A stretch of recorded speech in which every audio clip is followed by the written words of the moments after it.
नमस्कार सभी लोगों को, स्वागत है आप लोगों का। आज की इस क्लास में हम पढ़ रहे हैं CNT एक्ट 1908। चैप्टर 12 तक हमने कंप्लीट कर लिया है। आज हम देखेंगे चैप्टर नंबर 13। चैप्टर नंबर 13 में जो धाराएं हैं वो 101 से शुरू होती हैं और 117 तक जाती हैं।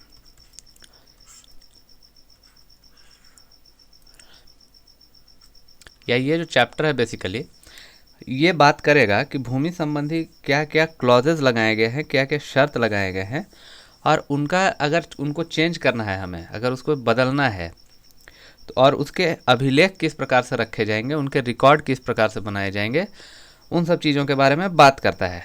तो हम लोग शुरू करेंगे धारा नंबर 101 से।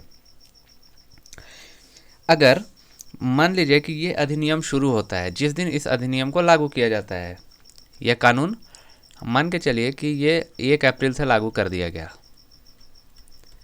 1 अप्रैल से लागू किया गया, और एक ज़मीन है एक व्यक्ति की, इस ज़मीन को वो कृषि कार्य में लगाता है, तो उसका लगान तय किया गया है 15 रुपीज़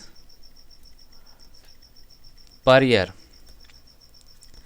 लेकिन इस आदमी को लगता है नवंबर जाते जाते, नवंबर पहुंचने के समय इसको लगता है कि हम यहाँ पर एक दुकान खोलेंगे और ये इस कृषि योग्य भूमि को एक नया ही व्यवसाय हम इसमें डालेंगे, एक नया व्यवसाय करेंगे, नया बिजनेस करेंगे।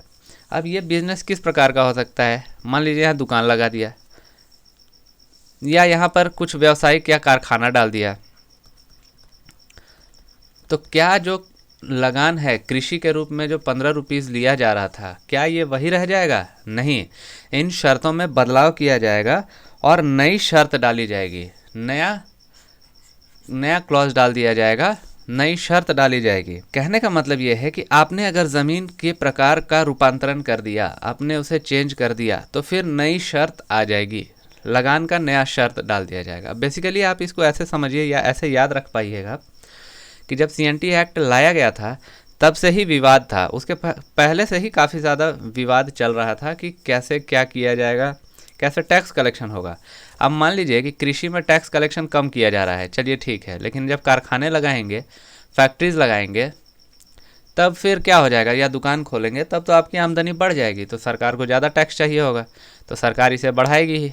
तो आप ध्यान रखेंगे जो 101 नंबर धारा है वो रिलेटेड है, अगर आपकी ज़मीन का प्रकार चेंज हो गया तो शर्त भी चेंज कर देंगे वो लोग।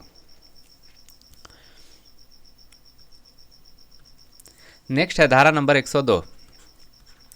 102 क्या कहती है कि कोई भी भूमि का व्यवसाय जिसके लिए कोई भी शर्त पहले से निर्धारित ना किया गया हो, जिस समय CNT एक्ट लागू किया जा रहा है उस समय अगर कोई भी शर्त नहीं लगाई गई थी,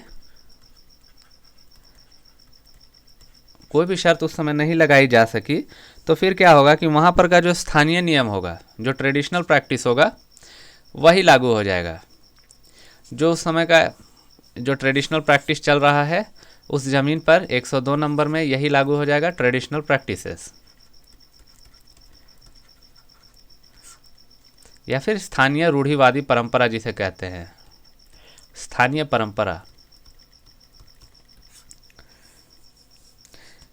क्लियर होगा? अगर आप ज़मीन का प्रकार चेंज करेंगे तो आपका जो टैक्सेशन है वो भी चेंज हो जाएगा, और अगर आपका कोई शर्त नहीं डाला गया है शुरुआत में, जो तो ट्रेडिशनल जो भी आपके उस समय के परंपरा रहेगी उसके हिसाब से उस पर टैक्सेशन डाल दिया जाएगा। मान लीजिए कि अगर कोई ज़मीन है, ये एक ज़मीन है, इस पर टैक्स लगाना है हमें, इस ज़मीन पर अगर हमें टैक्स लगाना है और ये टैक्स हम लगा नहीं पा रहे हैं, राज्य सरकार इसमें नहीं लगा पा रही है, और इसका जो फैसला है उसे न्यायालय को करना पड़ रहा है। किसी भी परिस्थिति में मान लीजिए कि यहाँ पर कोई विवाद हो या कोई भी चीज़ हो, यहाँ पर सरकार नहीं कर पा रही हो, तब क्या होगा कि न्यायालय यहाँ पर क्या देखेगी? न्यायालय देखेगी कि 10 वर्षों का औसत यानी एवरेज,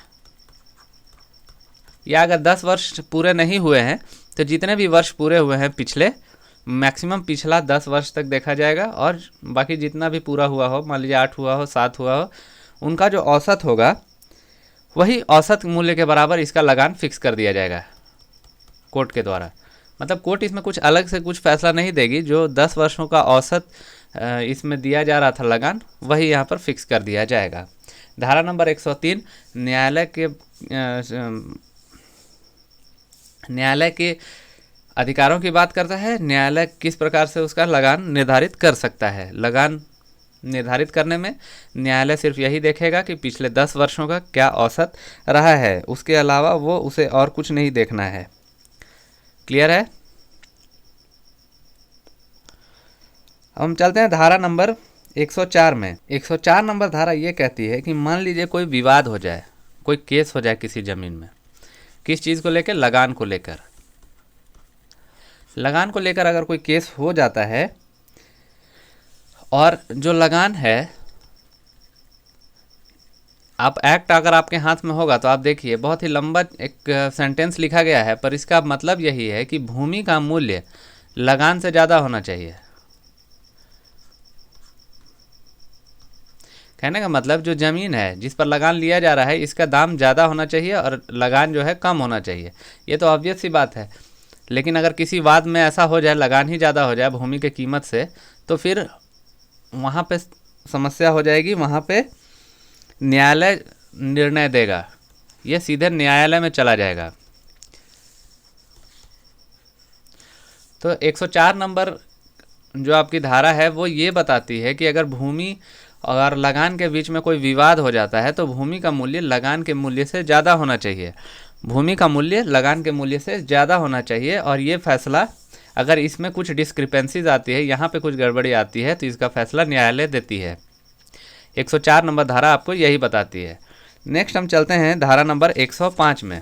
105 धारा नंबर कहती है कि अगर आपको लगता है कि आपको अपनी भूमि में जो शर्त लगाई गई है, ये शर्त है कि ठीक है मैं खेती करूँगा तो 15 रुपये लगान दूंगा, और अगर मैं यहाँ पर कारखाना खोलूँगा तो 25 रुपये लगान दूंगा, अगर मैं यहाँ पर कोई दुकान खोलूँगा तो मैं 18 रुपये लगान दूंगा। तो इस तरह की जो शर्त पहले रखी गई, अगर इस शर्तों में कोई भी बदलाव करना चाहता है कोई व्यक्ति कि नहीं मेरे ज़मीन में इन सारी शर्तों में मुझे बदलाव चाहिए, कुछ चेंजेस चाहिए, तो वो कहाँ पर आवेदन देता है? उसे आवेदन राजस्व अधिकारी के समक्ष आवेदन देना होगा। राजस्व अधिकारी के समक्ष आवेदन देना होगा। एक बात मैं और बताता चलूं कि कुछ लोग नोट्स की मांग कर रहे हैं। बहुत सारे कमेंट्स आते हैं कि नोट्स चाहिए। मैं आप लोगों को ये बता रहा हूँ कि नोट्स, इस CNT एक्ट का बहुत ज़्यादा नोट्स इस पे नहीं बनाया जा सकता। क्यों नहीं बनाया जा सकता? क्योंकि एक्ट तो आपके हाथ में है। एक्ट तो आप ऐसे भी डाउनलोड करेंगे तो आपको मिल जाएगा, या फिर किसी भी किताब में नोट्स है। मैं सिर्फ आपको नोट्स नहीं दूंगा, मैं सिर्फ समझा दूंगा। प्रत्येक जितने भी एक एक धाराएं हैं मैं उसे समझाता चल रहा हूँ। एक्ट आप हाथ में पकड़कर वीडियो देखेंगे तो आपको ये क्लियर हो जाएगा। ऐसा नहीं है कि सिर्फ आप वीडियो देखेंगे तो आपको क्लियर होगा। एक्ट की धाराओं को आपको पढ़ना पड़ेगा। एक्ट की धाराओं को पढ़िए, साथ में जो एक्सप्लेनेशन है उस धाराओं को वो मैं आपको यहाँ पर देता चल रहा हूँ। और उससे क्या होगा कि आपको ये एक्ट के प्रावधान याद होते चले जाएंगे। आपसे एग्ज़ाम में ये नहीं पूछा जाएगा कि धारा नंबर 88 में क्या लिखा गया है, कि धारा नंबर 87 में क्या लिखा गया है। आपसे प्रावधानों के बारे में चर्चा की जाएगी। सवाल जो आएंगे उसमें प्रावधान आपको पहले से लिखा रहेगा। आपको ये बताना है कि उस शर्त पे या उस काम के को कौन करेगा, या ऐसा हो जाए तो ऐसा क्यों होगा, ऐसा हो जाए तो इसमें कौन टेक पार्ट करेगा, लगान कितने सालों के लिए फिक्स होगा। ये सब चीज़ें एग्ज़ाम में आएंगी। तो आप इसको, एक्ट को आप डाउनलोड कर लेंगे और एक्ट साथ में लेकर पढ़ते चलेंगे तो आपको समझ अपने आप ही आ जाएगा। धारा नंबर 106, धारा नंबर 106 कहता है, और ये जो आवेदन, इसके ऊपर जो यहाँ पे शर्तों को बदलने के लिए जो आवेदन है ये लिखित रूप में होना चाहिए। ऐसा नहीं कि जाके हम सिर्फ बोल दिए कि भाई मेरा बदल दो, तो वो बदलेगा नहीं। तो लिखित रूप में आवेदन देना है। राजस्व अधिकारी फिर अपने हिसाब से समझेगा, उसको देखेगा, फिर उसमें चेंजेस लाएगा। धारा नंबर 106 कहता है कि कोई भी एक गांव है या एक एरिया है, इस एरिया में कौन सी ज़मीन किस तरह की है, उसके लिए क्या किया जाएगा कि मान के चलिए कि अगर दोन है, अगर आप फैमिलियर होंगे तो दोन कितना है, टाण कितना है, इस तरह से। अगर मान लीजिए कि किसी व्यक्ति के पास कोई ज़मीन है और वो ज़मीन दोन है। दोन अगर आप जानते हो कि दोन 1 नंबर, 2 नंबर या 3 नंबर ज़मीन होती है। जो बहुत ज़्यादा जिसमें पानी जमा हो सकता है वो 1 नंबर दोन कहलाता है। थोड़ा कम पानी जिसमें जमा हो सकता है वहाँ 2 नंबर, और सबसे कम 3, और एकदम ही पानी जमा नहीं होता है वो टाण कहलाता है। इतना तो आप जानते होंगे, उम्मीद करता हूँ। अगर आप नहीं जानते तो बस इतना ही है बेसिक आपके लिए कि दोन जो है बहुत ही गड्ढे में जो ज़मीन होता है उसको दोन कहेंगे। उससे थोड़ा ऊपर 2 नंबर, फिर 3 नंबर। तो मान के चलिए कि दोन अगर किसी के पास है तो दोन में तो ज़्यादा धान की खेती हो सकती है, ज़्यादा उपज है, तो दोन के लिए 10, एग्जाम्पल के लिए 10 रुपये, एग्जाम्पल के लिए दोन में 10 रुपये अगर फिक्स किए गए हैं तो ये 10 रुपये हो गया। अगर किसी के पास टाण है तो 5 रुपये हो गया। तो राजस्व अधिकारी को एक रिकॉर्ड बनाना पड़ेगा और एक शर्त रखनी पड़ेगी कि कौन सी ज़मीन में कितना टैक्स लिया जा सकता है। ऐसा नहीं है कि किसी का दोन नहीं है, टाण है, वहाँ पर कम उपज हो रही है। टाण में आप जानते हैं सब्जी की खेती होती है, लेकिन उस समय जिस समय CNT एक्ट लागू हो रहा था उस समय इतनी ज़्यादा डेवलपमेंट नहीं हुई थी। तो इसी हिसाब से उसको एक अभिलेख तैयार करना है, उसको एक रिकॉर्ड बनाना है, और उस रिकॉर्ड के अनुसार किसको किस ज़मीन पे कितने टैक्स लगाना है वो उसको तय करना है। धारा नंबर 108 हम देखेंगे। 107 इंपॉर्टेंट नहीं है, सीधे धारा नंबर 108 में आते हैं। जो अभिलेख तैयार किया जाएगा उसको आपको प्रिंट भी कराना है, प्रकाशित कर देना है। ऐसा नहीं आप करके अपने पास रख लीजिए। तो जो आप अभिलेख तैयार किए और उसको प्रिंट कर दीजिए, प्रकाशित कर दीजिए, उसको डिस्प्ले कर दीजिए, नोटिस बोर्ड में लगा दीजिए कहीं भी। और जिसको अगर उसमें आपत्ति होगा, जिसको लगेगा कि इसमें कुछ गलती है, वो अपना आपत्ति वहाँ पर जाके एप्लीकेशन दे सकता है। धारा नंबर 109 में चलते हैं कि अगर राजस्व अधिकारी, अब मान लीजिए राजस्व अधिकारी को इतना ज़्यादा दिया जा रहा है, अब राजस्व अधिकारी ही फॉल्स निकल जाए। आपने ये मूवी देखी होगी, यहाँ सारे लोग यहाँ पर जितने हैं सारे फॉल्स हैं।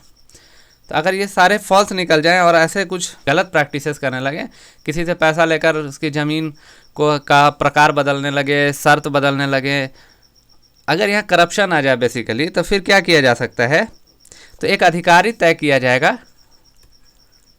जो राजस्व अधिकारी के विरुद्ध सुनवाई करेगा अगर कोई गलती हो जाती है इससे। तो ये धारा नंबर 109 में लिखा गया है। 110 बताता है कि उपायुक्त, यहाँ पे उपायुक्त अगर चाहें तो राजस्व अधिकारी के द्वारा जो अभिलेख तैयार किया गया है उसको 2 वर्ष के बाद, 2 ईयर्स के बाद इसको पुनरीक्षित करने का आदेश दे सकते हैं। अगर कोई भी पार्ट को लगता है कि नहीं हमें थोड़ा सुधार करने की ज़रूरत है, पुनरीक्षित का मतलब होता है रिवीजन, थोड़ा सा रिवाइज करने की ज़रूरत है किसी भी पार्ट को, तो 2 साल के बाद उपायुक्त ऐसा आदेश दे सकते हैं। 11-12 इंपॉर्टेंट नहीं है, सीधे 113 पे आते हैं। 113 कहता है कि वस्तु के रूप में लगान भूमि विषयक शर्त है अथवा लगान का वस्तु रूप है। अगर ऐसा कोई मामला आता हो तो इसका निर्णय राजस्व अधिकारी करेंगे। राजस्व अधिकारी के पास क्या पावर है कि अगर वस्तु के रूप में कोई लगान दे रहा है, मान लीजिए धान ही लाके पहुंचा दे रहा है, धान पहुंचा दे रहा है, तो अगर कोई ऐसा मामला आता है कि नहीं धान वो देना चाह रहा है, तो इसकी सुनवाई कौन करेंगे? राजस्व अधिकारी करेंगे। तो राजस्व अधिकारी के पास ये पावर होगा कि वो लगान अगर कोई देना चाह रहा है किस रूप में, वस्तु के रूप में, तो उसके बारे में जो भी फैसला होगा, निर्णय होगा, वो राजस्व अधिकारी करेंगे। धारा नंबर 114 की तरफ बढ़ते हैं। धारा नंबर 114 कहता है कि किसी स्थानीय क्षेत्र के किसी भाग हेतु भूमि विषयक शर्त निर्धारण होने के पश्चात अभिलेख के अंतिम प्रकाशन के बाद आने वाले कृषि वर्ष से यह प्रभावी होगा। एक ज़मीन थी कृषि के लिए योग्य, यहाँ पर बताया गया था, बाद में यहाँ पर एक कारखाना खुलना है, तो ये कृषि वर्ष के हिसाब से चेंज होगा। नेक्स्ट कृषि वर्ष जब आएगा, जो 1 अप्रैल से लागू होना है, 1 अप्रैल से 31 मार्च तक, तो इसमें से ये लागू हो जाएगा। 1 अप्रैल से लेकर आगे का ये लागू हो जाएगा। ऐसा नहीं है कि कहीं बीच में लागू हो जाएगा। अगर कभी बीच में भी शर्त बदली गई है तो वो नेक्स्ट कृषि वर्ष से ही लागू की जाएगी। ये आप ध्यान रखेंगे। 15 और 16 बहुत इंपॉर्टेंट नहीं है। 117 में हम चलते हैं। 117 ये कहता है अगर इन धाराओं के तहत अगर कोई कार्रवाई होती है, हम बेसिकली क्या बात कर रहे हैं, रूपांतरण के बारे में बात कर रहे हैं। रूपांतरण मतलब चेंजेस।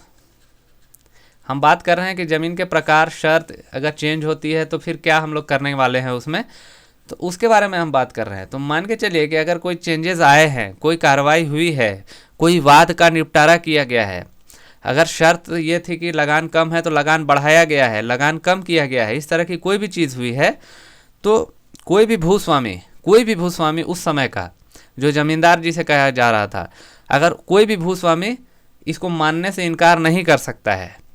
CNT एक्ट 1908 जब लागू किया गया तो उसके 117 में ये कहा गया कि अगर रूपांतरण वाली कोई भी वाद विवाद अगर उसका निपटारा कर दिया गया है और उसका जो फैसला आ गया है, उसका जो भी फैसला दे दिया गया है, आप उसको क्या कर सकते हैं, उसको मानना ही होगा आपको, आप उसको मानने से इनकार नहीं कर सकते हैं। तो क्लियर है। हमने आज क्या देखा, हमने आज चैप्टर नंबर 13 देखा है। चैप्टर नंबर 13 किससे संबंधित है, 101 से लेकर 117 तक है। जो इम्पॉर्टेंट है मैंने उसे डिस्कस कर दिया है, और जो बाकी मैंने छोड़ दिया है वो एग्ज़ाम पॉइंट ऑफ व्यू से बहुत इंपॉर्टेंट नहीं है। और ये जो चैप्टर 13 है ये बात किससे करता है, भूमि संबंधी शर्त और उनका रूपांतरण और अभिलेख कौन बनाएगा, कैसे प्रकाशित होगा और कब से लागू किया जाएगा, अगर शर्त बदल दिया जाता है तो क्या क्या शर्तें होंगी, अगर व्यवसाय चेंजेस कर रहे हैं, आप व्यवसाय चेंज करना चाहते हैं तब क्या क्या शर्तें लगाई जाएंगी, अगर राजस्व अधिकारी जो अभिलेख प्रकाशित कर रहा है अगर उसमें वो गलती कर देता है तो कौन उसको देखेगा, उसको कोई कंट्रोल करेगा, तो एक विहित अधिकारी उसके लिए नियुक्त किया जाएगा। क्लियर है। So thank you for watching this class. पढ़ते रहिए, समझते रहिए और हमेशा अपनी ऊर्जा बनाए रखिए। Always be motivated, always stay motivated, और आप इस एग्ज़ाम को पास करें और एक बड़े अधिकारी बने, ये हमारी शुभकामनाएं हैं। धन्यवाद।